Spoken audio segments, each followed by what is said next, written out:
ہم دیکھیں یعنی آج کل معاشرے کے اندر کسی انسان کے اندر کل بنی آدم خطاؤن وخیر الخطائین التوابون، تم میں کا ہر انسان خطا کار ہے، گناہ گار ہے، بہترین خطا کار وہ ہے جو گناہ کرنے کے بعد توبہ استغفار کرے۔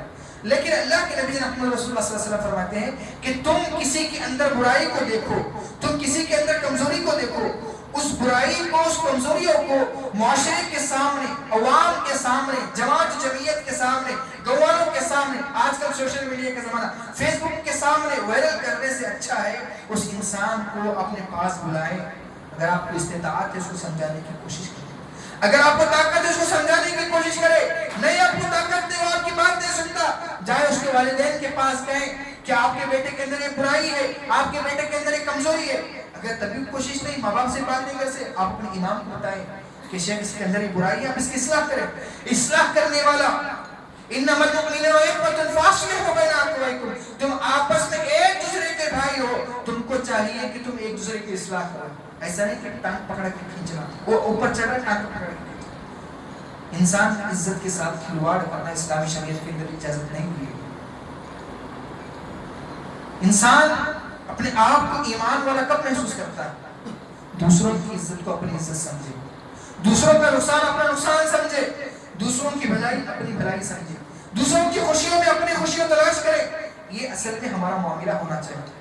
آج ہم نے خطبہ جمعہ کے اندر ایسی ساری چیزوں کو ہم نے آپ لوگوں کے سامنے پیش کیا جو ہمارے معاشرے کے اندر تلحق حقیقت یہی ہے کہ ہمارے معاشرے کے اندر ایسا ہی ہو رہا ہے۔ حسد کے معاملے میں انسان جادو کراتا ہے، حسد کے معاملے میں عزت کی نیلام کی جاتی ہے، حسد کے معاملے میں انسان جو ہے جھوٹ بول کے اس کے ساتھ تجارت کرتا ہے، غلط مشورہ دیتا ہے۔ اور آخری بات یہی ہے کہ انسان کو ہمیشہ اپنے دلوں کو صاف رکھنا ہے، ہمیشہ اپنے دلوں کو صاف رکھنا ہے۔ اللہ رب العالمین نے قرآن مجید کے اندر فرمایا یوم لا ينفع مال ولا بنون الا من اتى الله بقلب سلیم، کل روز قیامت کا دن ہوگا، نہ ہی تمہارا مال کام آئے گا، نہ ہی تمہاری اولاد کام آئے گی، اگر تمہیں کوئی نجات دینے والی چیز، کوئی فائدہ پہنچانے والی چیز ہے، الا من اتى الله بقلب سلیم، جس انسان کا دل پاکیزہ ہو۔ دیکھو جب انسان کا دل پاکیزہ ہو جاتا ہے، انسان کبھی دوسروں کو تکلیف نہیں دیتا۔ انسان کا دل جب پاکیزہ ہوتا ہے، انسان کبھی بھی دوسروں کا برا سوچتا ہی نہیں، کسی کی عزت کے ساتھ کھیلتا ہی نہیں۔ جب کبھی اختلاف ہو جائے فوراً معافی مانگ لیجیے۔ معافی مانگنا، معاف کرنا یہ بڑا مشکل کام ہے۔ آج اولاد جنہیں ماں باپ نے پیدا کر کے پرورش کی، ان کی جو ہے اچھا برے کا خیال رکھا، آج اولاد اپنے ماں باپ سے معافی مانگنے کے لیے ٹکراتی ہے، میں کیسے معافی مانگوں، کیسے معافی مانگوں۔ وہ لوگ انسٹاگرام پر ریلز جو ہے ایسی تیزی سے چلتے ہیں کہ ایسی ریلز کہ کہتے ہیں کہ سال میں صرف 2 مرتبہ موقع ملتا ہے کہ اپنے باپ سے گلے لگانے کے لیے۔ یہ جاہل لوگ ہیں۔ اگر ماں باپ کے صحیح معنوں میں حقیقت معلوم ہو جائے، ماں باپ کا صحیح مقام و مرتبہ معلوم ہو جائے، ہر دن اپنے ماں باپ کو گلے لگا دے گا۔ معافی مانگنا سیکھے اپنے ماں باپ سے، اپنے بڑے بھائیوں سے، اپنے چھوٹے بھائیوں سے۔ معافی مانگنے سے کوئی چھوٹا نہیں ہوتا۔ اللہ کے نبی محمد رسول اللہ صلی اللہ علیہ وسلم فرماتے ہیں کہ صدقہ و خیرات کرنے سے مال کبھی کم نہیں ہوتا، معافی مانگنے سے اس کی عزت کبھی کم نہیں ہوتی۔ اور اللہ کے نبی فرماتے ہیں کہ اللہ رب العالمین اس کی عزت کو جو ہے الا رفع اللہ رب العالمین کا روز قیامت کے دن اس کی عزت کو آخرت کے اندر بڑھا دیتا ہے۔ دیکھیں صحابہ اکرام کے اندر بھی جھگڑے ہوتے تھے، اوپر نیچے، ان کی اندر اونچ نیچ ہوتی تھی۔ اپنے اس سے پہلے بھی میں نے بیان کر چکا ہوں، لیکن آخری بات بتا کر اپنی بات ختم کرتا ہوں کہ ابو بکر صدیق رضی اللہ عنہ اور عمر خطاب رضی اللہ عنہ دونوں کے درمیان بات چیت کے درمیان کچھ اختلاف ہو جاتا ہے۔ جب بات چیت کرتے ہیں تو ابو بکر صدیق رضی اللہ عنہ کچھ باتیں زیادہ ابو بکر صدیق رضی اللہ عنہ کو سنا دیتے ہیں۔ فوراً ابو بکر صدیق رضی اللہ عنہ جب باتیں زیادہ سناتے ہیں تو عمر رضی اللہ عنہ اپنے جو مونڈے تھے اس کو جھکا لیتے ہیں اور اپنی گردن کو نیچے کر لیتے ہیں، تو فوراً سمجھ جاتے ہیں کہ ابو بکر صدیق رضی اللہ عنہ میں نے میرے بھائی کو کچھ باتیں زیادہ سنا دی ہیں۔ اللہ اکبر، قربان جاری ہو صحابہ کرام رضی اللہ عنہ پر۔ جس جگہ پر کھڑے تھے، جہاں پر کھڑے تھے اسی جگہ پر کھڑے ہو کر ابو بکر صدیق نے کہا اے عمر تو مجھے معاف فرما، میں جانتا ہوں کہ میں نے کچھ باتیں تجھے زیادہ سنا دی ہیں۔ عمر رضی اللہ عنہ کچھ بولنے کے لیے تیار نہیں، بار بار ایک چھوٹے معصوم بچے کی طرح معافی مانگ رہے، لیکن عمر رضی اللہ عنہ وہاں سے جانے کی کوشش کرتے ہیں. چھوٹے معصوم بچے کی طرح ابوبکر صدیق رضی اللہ عنہ پیچھے پیچھے پیچھے جا رہے ہیں. گھر کے پاس جاتے ہیں. ابوبکر صدیق رضی اللہ عنہ گھر کے دروازے کے باہر کھڑے ہیں. عمر رضی اللہ عنہ گھر کے اندر کھڑے ہوئے ہیں. کہتے ہیں اے عمر تو مجھے معاف فرما. اگر تو مجھے معاف نہیں فرمائے گا تو اللہ رب العالمین کے سامنے میں کیا جواب دوں گا. عمر رضی اللہ عنہ گھر کا دروازہ بند کر لیتے ہیں. ابوبکر صدیق رضی اللہ عنہ چھوٹے معصوم بچے کی طرح رو رہے کہ میں نے اپنے بھائی پر ظلم کیا, میں معافی مانگنے کی کوشش کی لیکن وہ معاف کرنے کے لیے تیار نہیں. فوراً اللہ کے نبی جناب محمد رسول اللہ صلی اللہ علیہ وسلم کے پاس جاتے ہیں. اللہ کے نبی مسجد میں بیٹھے ہوئے ہیں. مسجد میں دیوار پہ ٹیکا لگا کر بیٹھے ہوئے ہیں. ابوبکر صدیق رضی اللہ عنہ کو روتے ہوئے اللہ کے نبی نے دیکھا, کچھ پوچھا نہیں, کچھ جانا نہیں. ابوبکر رضی اللہ عنہ کو روتے ہوئے دیکھا تو فوراً اللہ کے نبی رو پڑے. یہ ہمدردی جب انسان کے اندر ہوتی ہے تو سامنے والے کی تکلیف کو محسوس کیا جاتا ہے. اللہ کے نبی جب رونے لگے, جب تھوڑی دیر کے بعد ابوبکر صدیق رضی اللہ عنہ سے پوچھتے ہیں اے ابوبکر کیا معاملہ ہے, کیوں ایسے رو رہے ہیں؟ اللہ اکبر. ابوبکر صدیق رضی اللہ عنہ کا جواب کیا تھا؟ وہ صرف بات چیتیں, دو باتیں زیادہ کہنے سے اپنے آپ کو کیسے محسوس کرتے ہیں. کہتے ہیں اللہ کے نبی آج ابو قحافہ کا بیٹا ہلاک ہو گیا. اللہ کے نبی آج میں نے میرے بھائی عمر پر ظلم کیا ہے, میں نے معافی مانگنے کی کوشش کی لیکن وہ معاف کرنے کے لیے تیار نہیں. اللہ کے نبی ابوبکر صدیق رضی اللہ عنہ کی جگہ سے کہتے وہاں پر عمر رضی اللہ عنہ اپنے گھر کا دروازہ کھول رہے ہیں, وہاں پر ابوبکر موجود نہیں. سمجھ جاتے ہیں کہ سیدھے اللہ کے نبی کے پاس گئے ہوں گے. اللہ کے نبی کے پاس آتے ہیں. یہ معافی مانگنے والے ان کا مقام و مرتبہ کیا ہے؟ ابوبکر صدیق رضی اللہ عنہ جو معافی مانگ رہے ان کا مقام و مرتبہ کیا ہے؟ ایک مرتبہ اما عائشہ رضی اللہ عنہ پوچھتے ہیں اللہ کے نبی ہم آسمان دیکھتے ہیں حد کشادہ, اس کے اندر اتنی جگہ ہے, کسی کی نیکیاں دنیا کے اندر اتنی ہو سکتی ہے؟ تو اللہ کے نبی نے کہا تھا ہاں ابوبکر خطاب عمر خطاب کی ہو سکتی ہے. تو اللہ کے عائشہ رضی اللہ عنہ نے اللہ کے نبی سے پوچھا تھا اللہ کے نبی آپ نے تو عمر کی نیکیوں کے بارے میں کہہ دیا کہ آسمان بھر کی نیکی ہے, این حسنات ابا بکر یا رسول اللہ, آپ میرے ابوبکر بابا ابوبکر کے بارے میں کیا جانتے ہیں, آپ کیا کہنا چاہیں گے؟ اللہ اکبر. اللہ کے نبی نے ابوبکر صدیق رضی اللہ عنہ کی تکریم میں ان کی عزت میں کہا تھا اے عائشہ تم تروازو آسمان کا بناتی ہے, پیمانہ میرے صدیق کا بناتی ہے. آسمان کے اندر اتنی طاقت نہیں ہے کہ میرے صدیق کی نیکیاں سمجھا سکیں. اللہ اکبر. اتنی نیکیاں پانے والی شخصیت, تھوڑی سی باتیں زیادہ ہوگی تو معافی مانگنے کے لیے آگے بڑھ جاتے ہیں. عمر خطاب رضی اللہ عنہ اللہ کے نبی کے پاس آنے کے بعد سلام کرتے ہیں السلام علیکم یا رسول اللہ. اللہ کے نبی کچھ جواب نہیں دیتے, 2-3 مرتبہ ایسا کرتے ہیں. اس کے بعد کہتے ہیں اللہ کے نبی جب ابوبکر نے مجھے پہلی مرتبہ معافی مانگی کہ اے میرے بھائی مجھے معاف کر دے, اللہ کی قسم اللہ کے نبی میں نے پہلی مرتبہ ہی ابوبکر کو معاف کر دیا لیکن بس زبان حرکت نہ کر سکی. اللہ کے نبی جب آپ سلام کا جواب نہیں دے رہے تھے مجھے ایسے لگ رہا تھا زمین پھٹ جائے گی, آپ کا بیٹا اسی زمین میں دفن ہو جائے گا. اللہ اکبر. اس کے بعد اللہ کے نبی نے کہا تھا اے عمر آج کے بعد سے تم میرے صدیق کو تکلیف نہ دو کیونکہ یہ میرے صدیق ہے. جب سارے مکہ والوں نے مجھے جھٹلایا, جب سارے مکہ والوں نے مجھے چور کہا, یہی وہ میرا صدیق تھا جو مجھے صادق کے نعرے لگایا کرتا تھا. جب مکہ والوں نے مجھے رشتوں میں جدائی ڈالنے والا کہا, یہی وہ صدیق تھا جو مجھے امین اور صادق کے نعرے لگایا کرتا تھا. اللہ اکبر. یعنی کہ یہاں پر معلوم نہیں ہوگی کہ انسان اپنی زندگی کے اندر حسد کو چھوڑ کر ایک دوسرے سے معافی مانگے, ایک دوسرے کو معاف کرنے کی کوشش کرے. کہنے کے لیے اور باتیں ہیں لیکن وقت اس بات کی اجازت نہیں دیتا. اللہ رب العالمین سے دعا ہے اللہ رب العالمین ہمارے آپسی معاملات کو صحابہ کے معاملات کی طرح بنانے کی کوشش فرمائے.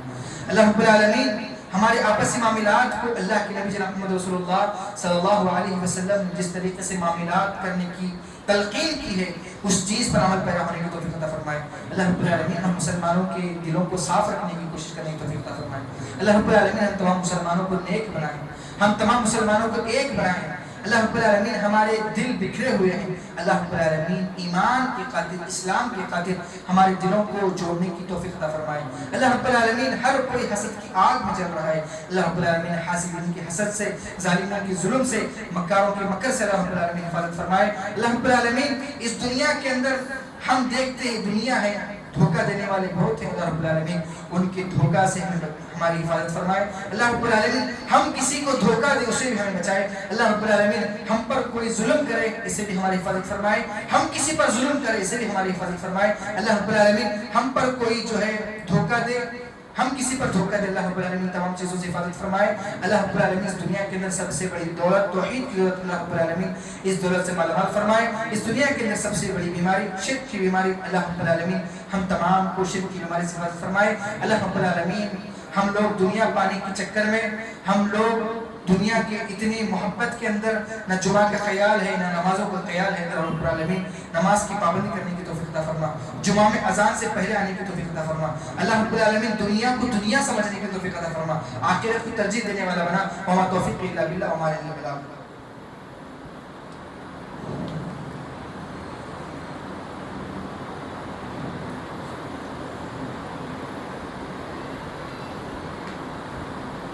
إن الحمد لله نحمده ونستعينه ونستغفره ونعوذ بالله من شرور أنفسنا ومن سيئات أعمالنا من يهده الله فلا مضل له ومن يضلل فلا هادي له وأشهد أن لا إله إلا الله وأشهد أن محمدا عبده ورسوله أما بعد فإن خير الحديث كتاب الله وخير الهدى هدى محمد صلى الله عليه وسلم وشر الأمور محدثاتها وكل محدثة بدعة وكل بدعة ضلالة وكل ضلالة في النار۔ ایک اور اہم بات یہ ہے کہ انسان کو دوسروں کی مجبوری کا فائدہ نہیں اٹھانا چاہیے۔ آج ہمارے معاشرے کے اندر ہم دیکھتے ہیں کہ کوئی انسان ہے مجبور نظر آتا ہے، فوراً اس کی مجبوری کا فائدہ اٹھاتے ہیں۔ اسلام کے اندر اس کو بدترین جرم سے ترغیب دی گئی ہے، لہذا ان تمام چیزوں سے اپنے آپ کو بچانے کی کوشش کریں۔ ان اللہ و ملائکتہ یصلون علی النبی یا ایھا الذین آمنوا صلوا علیہ وسلموا تسلیما اللهم صل علی محمد وعلی آل محمد كما صليت على ابراہیم وعلى آل ابراہیم انک حمید مجید۔ عباد اللہ رحمنی ورحمکم اللہ، ان اللہ یأمر بالعدل والإحسان وإیتاء ذی القربى وینہی عن الفحشاء والمنکر والبغی ولذکر اللہ اکبر واللہ یعلم ما تصنعون۔